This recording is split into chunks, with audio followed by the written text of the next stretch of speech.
सभी को सभी को नमन। आप सबका आज की इस योग कक्षा में हार्दिक स्वागत है।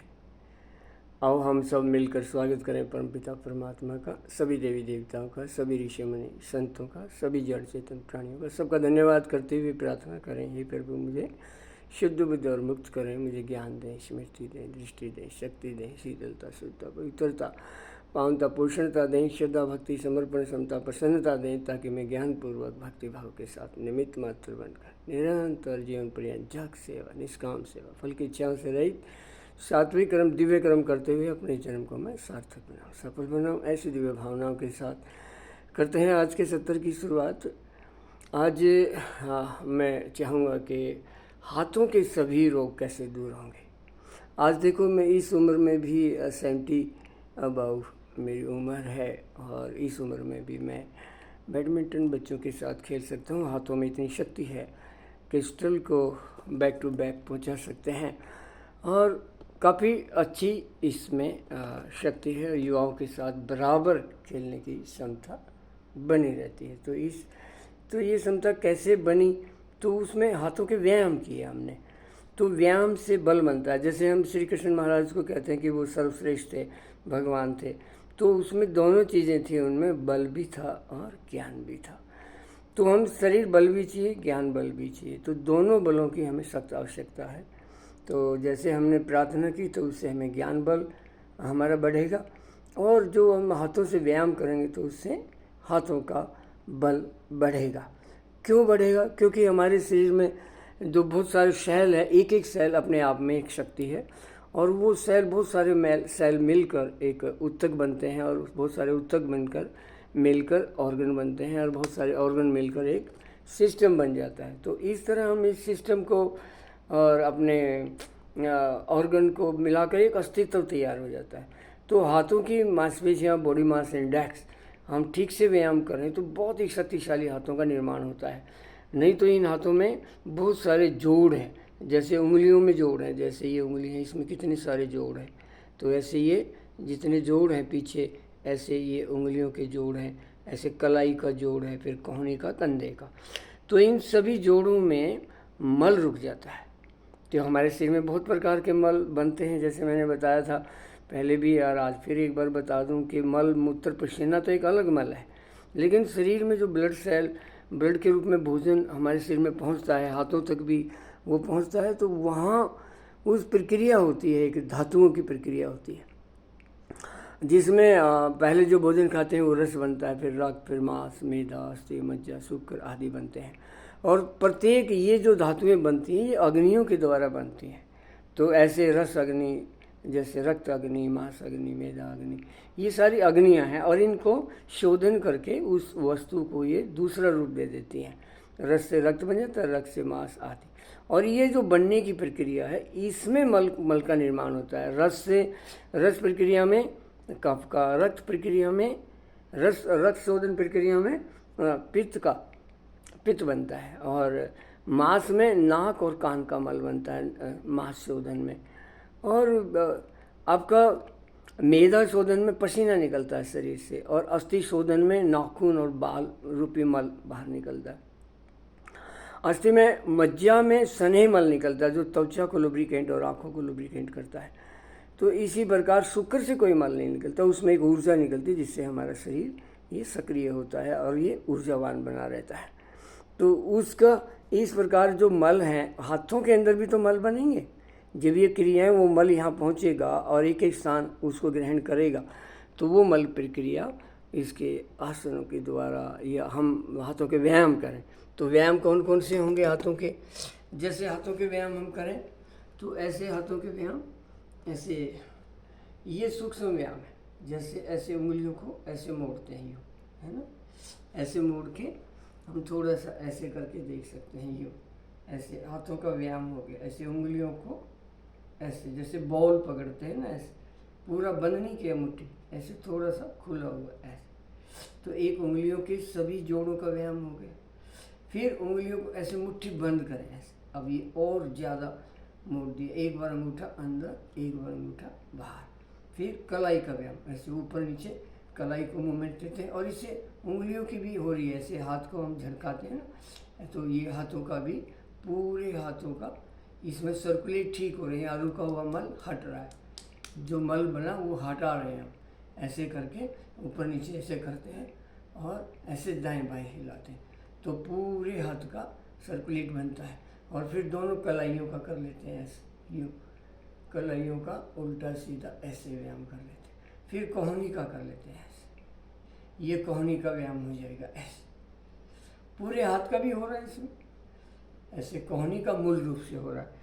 और ऐसे दोनों साइड से जब हम करते हैं ऐसे, यूँ साइड में हाथ गए और ऐसे यूँ दोनों हाथ ऐसे यूँ आगे ऐसे, ये सांस के साथ करें, मन लगा कर करें, ये भी ज़रूरी है।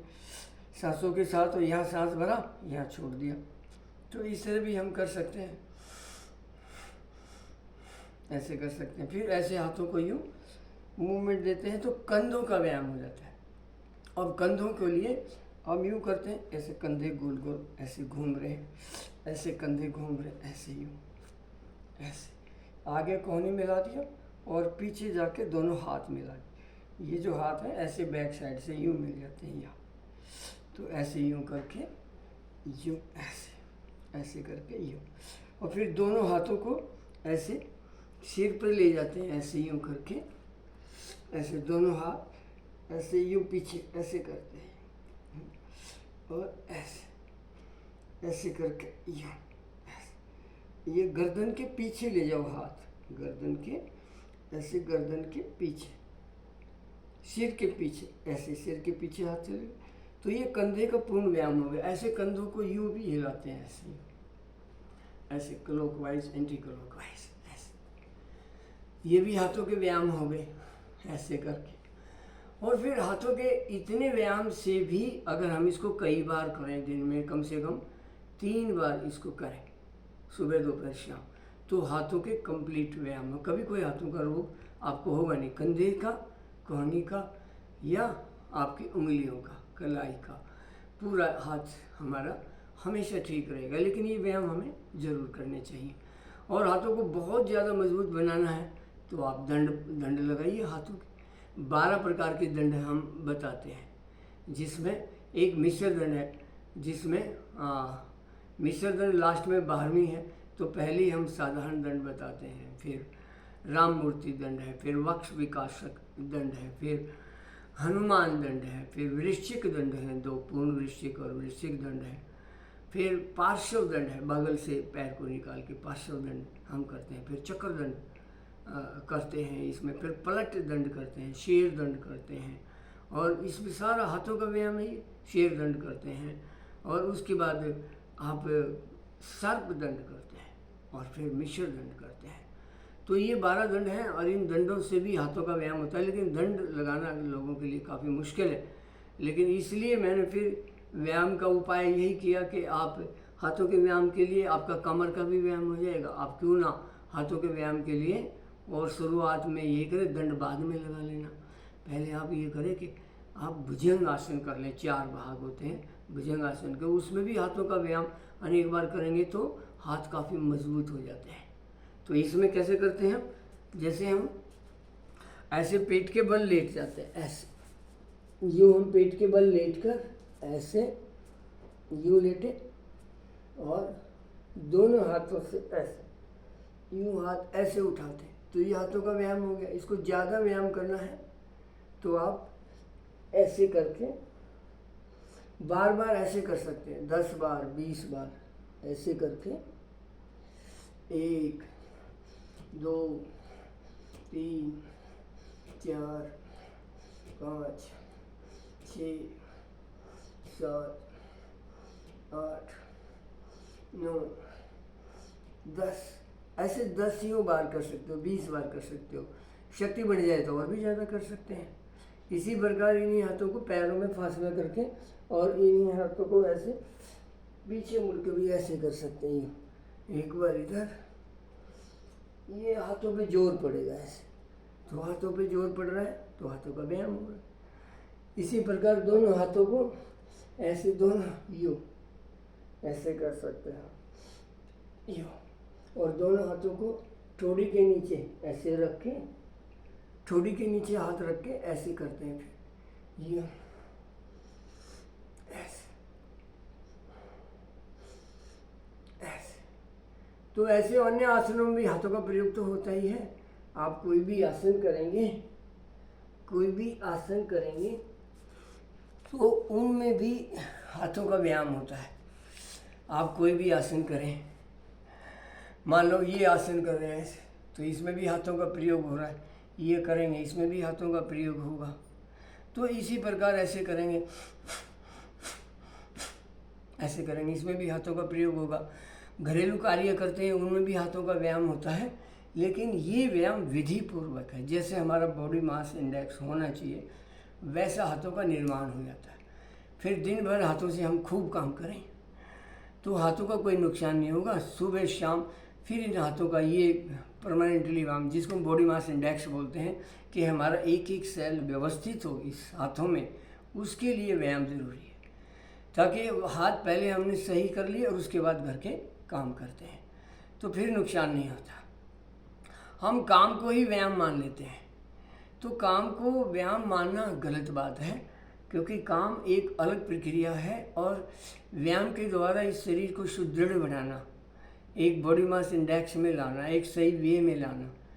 और नहीं तो फिर ऐसा ही होता है कि जो ज़्यादा काम करता है उसको वही खेलों में ज़्यादा अच्छा होगा, लेकिन नहीं होता। खेल का अभ्यास होता है और वो अभ्यास से फिर उसका बॉडी मास बिल्कुल इंडेक्स अलग बनता है। दौड़ने वाले का बॉडी मास इंडेक्स अलग होगा, बैडमिंटन वाले का अलग होगा, पहलवान का अलग होगा, बॉडी बिल्डर का बिल्कुल अलग होगा, तैराक का बॉडी मास इंडेक्स बिल्कुल अलग हो जाता है।